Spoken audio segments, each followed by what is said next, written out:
as African people, we must remember our past, no matter how harsh, no matter how horrible, no matter how great. We must remember the good, and we must remember the bad. And remember, for African people to have survived the horrors of slavery and colonialism, it doesn't testify to a weakness, it testifies to our strength.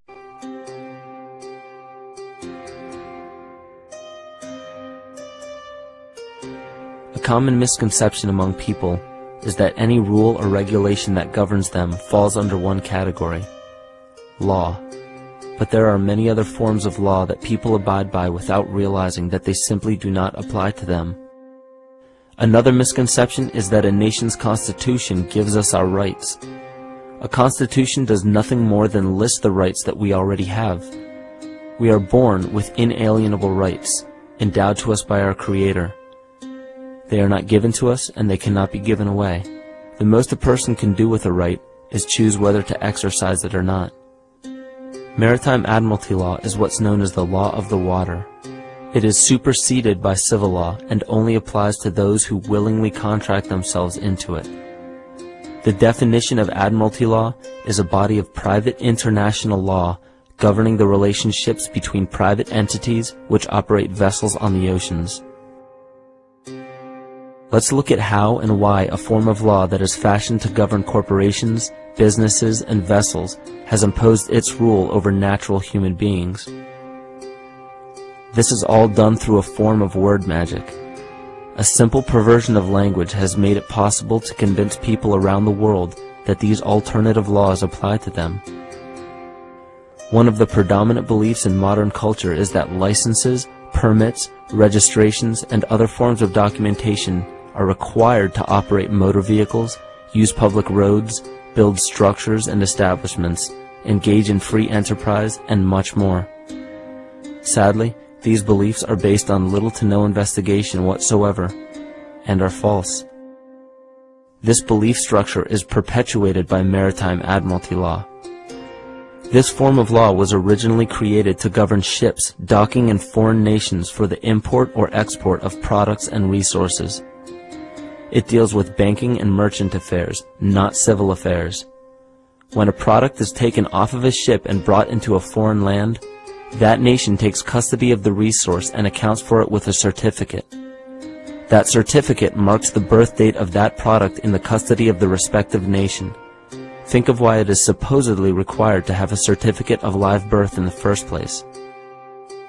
The Barron's Dictionary of Banking Terms defines a certificate as a paper establishing an ownership claim. So right there, we notice that everyone with a birth certificate is defined as being owned. People are used as collateral with other nations because the U.S. is bankrupt. The United States declared bankruptcy on March 9th of 1933. At this point, the U.S. began taking out loans from a private, non-government affiliated corporation called the Federal Reserve. With no money to pay back the loans, the United States began using the citizens as collateral. All birth and marriage certificates are literally warehouse receipts.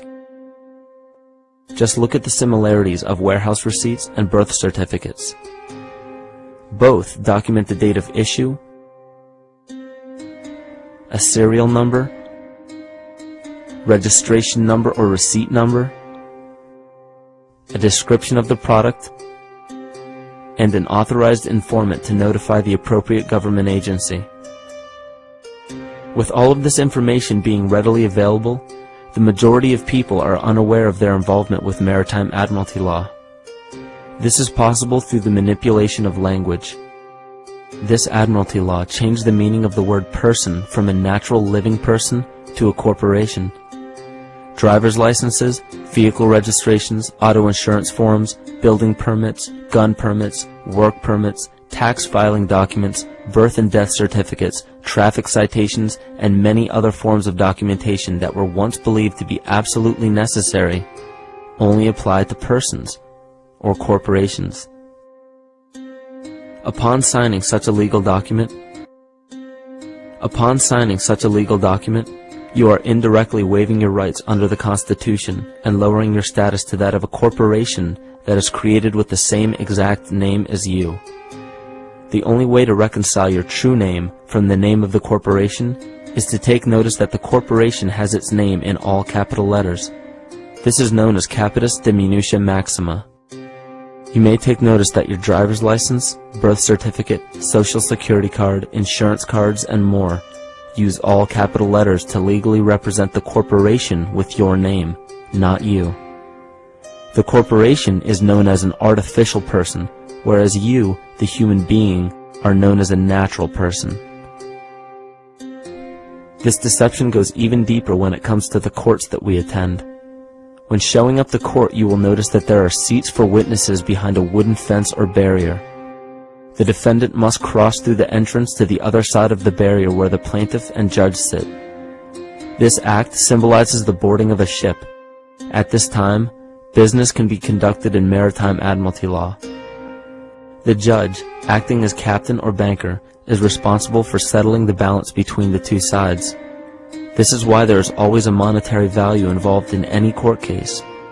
The captain is simply dealing with banking and merchant disputes. Once the balance is paid, the case is closed. To turn the court case away from admiralty law where your rights are not protected, you must avoid agreeing to represent the artificial person. This is done by stating that you are the natural person. You don't have a first or last name because those imply corporate title. In a court case, you may state that the court takes judicial notice of your honor's oath of office. Every judge must take an oath of office to practice law, yet you must make it clear to the court and the jury that the judge is acting as judge and not banker. Remember that you are a natural human being of the earth. You are not governed by anything but your own consciousness. Laws are created within a society. The society that created the laws we see being enforced today is called the Law Society. Yet the most beautiful part of this entire deception is the fact that we are not part of the Law Society, so their laws do not apply to us. Judges, lawyers, and law enforcement officers, they're all part of a society. Within that society, they've created their own language that's deceptively similar to English. They have these little things called statutes, acts, and regulations that seem like laws, but they really only apply to those within their society. So that basically means all the traffic violations, minimum age requirements, and everything except for damage to another person or their property doesn't really apply to the natural person. Laws only apply to those within the Law Society. The game being played is an illusion. You can simply choose to open your eyes and reclaim the freedom that you were born with, bound by nothing but the limits of your imagination. These are just a few examples of assuring that your rights are being protected. By far, the most important line of defense against this deception is to be aware of the perversion of language, and be absolutely aware of how you form your beliefs and concepts.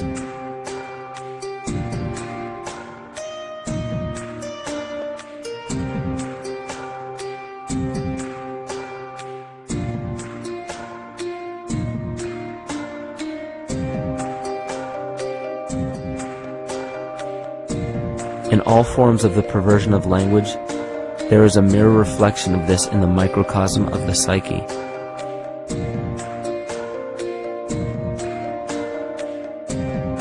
And the problem I see with humanity today is we don't truly know ourselves anymore. We have the 9-to-5 job, we have the house, the children, the bills, the television, the hobbies, and the errands that we run every single day, and we eventually begin to believe that this is who we are. But who are we beneath the job title, beneath the status of mother or father, theist or atheist, Republican or Democrat, black or white, man or woman? Who are we?